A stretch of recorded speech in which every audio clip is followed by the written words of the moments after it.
one of the best ways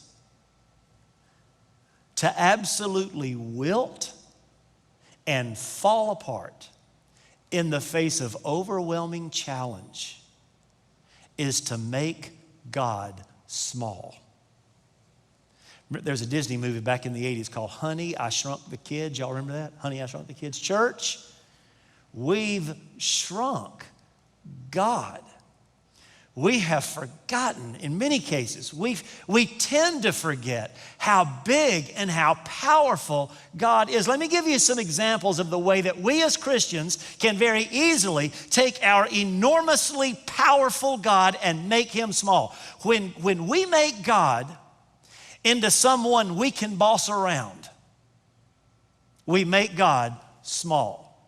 God, can you come here for a minute? Here's what I need for you to do for me today. If you can just take care of these action items and get back to me, I'd appreciate it.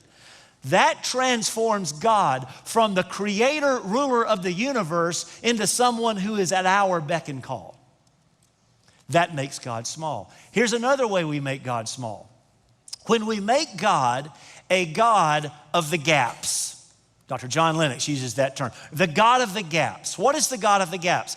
When we make God a God of the gaps, we are telling God, look, God, I need you for those things that I don't know and I can't do, but I don't need you for those that I can handle on my own. God, you are there to help fill in the gaps of my life, the gaps of my knowledge, the gaps of my ability.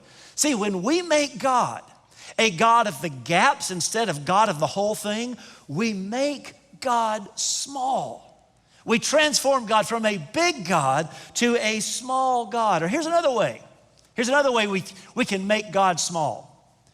When we begin to really believe that God needs us.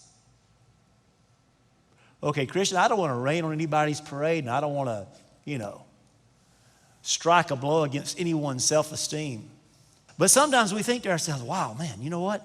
If I'm not able to pull this off, or if we're not able to pull this off, Christianity and the church and the kingdom of God are in real trouble. Let me tell you something, Christian. That makes God really, really small. One of the best ways to wilt and fall apart in the face of overwhelming challenge is to take our great God and make him really small. So, Pastor Jeff, how do I make God big? How do I see God big in my life? Well, the easy answer is just get closer to him. If you're driving down, next time you're driving down 85 from the Swanee area, look up at the horizon, you'll see Stone Mountain out there, about 30 miles away.